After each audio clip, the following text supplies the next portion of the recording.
రోజు తెలుగు సినీ దర్శకుల సంఘం ఎన్నికలు హైదరాబాద్లోని ఫిలిం ఛాంబర్లో జరగనున్నాయి. అధ్యక్ష బరిలో ప్రముఖ దర్శకులు వీరశంకర్, సముద్ర ఉన్నారు. వీరశంకర్, సముద్ర ప్యానెళ్ల మధ్య ప్రధాన పోటీ ఉండనుంది. దర్శకుల సంఘంలో 1500 మంది యాక్టివ్ మెంబర్స్ గా ఉన్నారు. సుమారు 1000 మంది ఓటు హక్కు వినియోగించుకునే అవకాశం కనిపిస్తోంది. ఈ రోజు సాయంత్రం 5 గంటలకు ఈ ఫలితాలు వెల్లడించనున్నారు.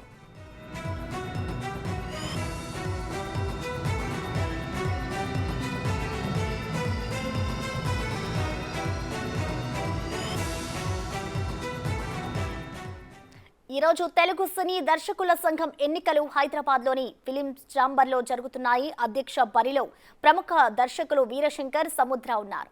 వీరశంకర్, సముద్ర ప్యానెళ్ల మధ్య ప్రధాన పోటీ ఉండనుంది. దర్శకుల సంఘంలో 1500 మంది యాక్టివ్ మెంబర్స్ ఉన్నారు.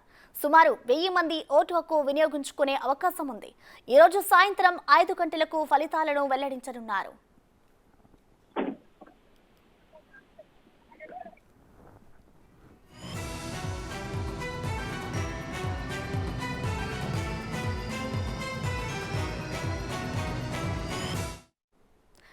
ఇక దీనిపై మరింత సమాచారాన్ని మా ప్రతినిధి సుజాత అందిస్తారు. సుజాత, చెప్పండి, సినీ దర్శకుల సంఘం ఎన్నికలు అయితే ఫిలిం నగర్లో జరగనున్నాయి కదా, మరి దీనికి సంబంధించిన డీటెయిల్స్ ఏ విధంగా ఉన్నాయి?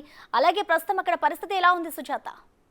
సినీ దర్శకులకు సంబంధించినటువంటి ఎన్నికలు ప్రతి 2 సంవత్సరాలకు ఒకసారి జరుగుతూ ఉంటాయి. గతంతో పోలిస్తే ఈసారి ఓటింగ్ శాతం ఎక్కువగా నమోదయ్యే అవకాశం ఉంటుంది. ఎందుకంటే ఉదయం 8 గంటల నుంచే ఓట్ వేయడానికి అటు మెంబర్షిప్ గా ఉన్నటువంటి వాళ్ళైతే మాత్రం క్యూ లైన్ లో వేచి చూస్తున్నారు. ప్రధానంగా 2 వ్యక్తులైతే మాత్రము పోటీలో ఉన్నట్లు తెలుస్తుంది. అటు ఎవరు గెలిచినప్పటికీ కూడా తమ మేనిఫెస్టోలో కీలకంగా ఈ డైరెక్షన్ డిపార్ట్మెంట్ లో ఉన్నటువంటి ప్రతి ఒక్కరి సమస్యల గురించి అయితే మాత్రము తీర్చడానికే మేనిఫెస్టోని రూపొందించామని చెప్తున్నారు. అటు సముద్ర టీం కావచ్చు, అదేవిధంగా తనకి పోటీగా ఉన్నటువంటి మరొక వ్యక్తి కూడా పోటీ అంటే హోరాహోరీన ఈ ఎన్నికలు జరుగుతున్నాయి. ఎందుకంటే ఇప్పటికే దాదాపు 40% అయితే మాత్రము పోలింగ్ నమోదైందనే చెప్పుకోవచ్చు. మరికొద్ది సేపట్లోనే సాయంత్రం 5 గంటల వరకు అయితే మాత్రము ఈ పోలింగ్ జరిగే అవకాశం ఉంటుంది. తర్వాత రిజల్ట్ వస్తుంది కాబట్టి ఆ రిజల్ట్ కోసం కూడా ఇండిపెండెంట్ క్యాండిడేట్లు కూడా బరిలో నిల్చున్నారు. ముగ్గురు వ్యక్తులు, వాళ్ళు కూడా ఆశాభావం వ్యక్తం చేస్తున్నటువంటి పరిస్థితి ఉంది. ఎందుకనంటే వాళ్ళకి సంబంధించి ప్రధానంగా కొత్తగా డైరెక్షన్ డిపార్ట్మెంట్ లో వస్తున్నటువంటి వాళ్ళకి కూడా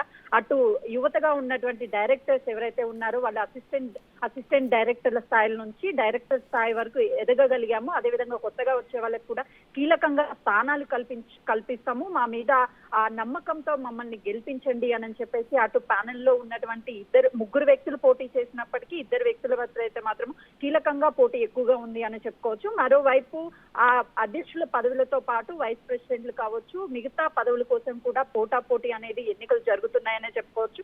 ఏదేమైనప్పటికీ కూడా ఈ ప్రభుత్వంలో అంటే కొత్తగా కొలుతీరినటువంటి కాంగ్రెస్ ప్రభుత్వంలో ఇప్పటికే సినిమాటోగ్రఫీ కి సంబంధించినటువంటి మంత్రిగా కూడా ఉన్నటువంటి వ్యక్తి పట్ల కోమటిరెడ్డి వెంకటరెడ్డి పట్ల కూడా ఆశాభావం వ్యక్తం చేస్తున్నారు. మా ఇండస్ట్రీకి సంబంధించి ఉన్నటువంటి సమస్యలని తీర్చడానికైతే మాత్రము ముందుకు వస్తారు అన్న నమ్మకంతోనే ఈ ప్రభుత్వంలో జరిగేటువంటి ఎన్నికలు ఎవరు అధ్యక్షుడిగా ఎన్నికైనప్పటికీ కూడా కేవలము డైరెక్షన్ డిపార్ట్మెంట్ లో ఉన్నటువంటి సమస్యలని తెలుసుకొని వాటిని సత్వరం పరిష్కార మార్గాలు చూపే దిశగా వెళ్తారని ఆశాభావం వ్యక్తం చేస్తున్నటువంటి పరిస్థితి ఇక్కడ ఉంది. మరికొద్ది సేపట్లోనే పోలింగ్ శాతం అనేది మరికొంత పెరిగే అవకాశం ఉన్నట్లుగా కూడా తెలుస్తుంది. Right, thank you Sujatha.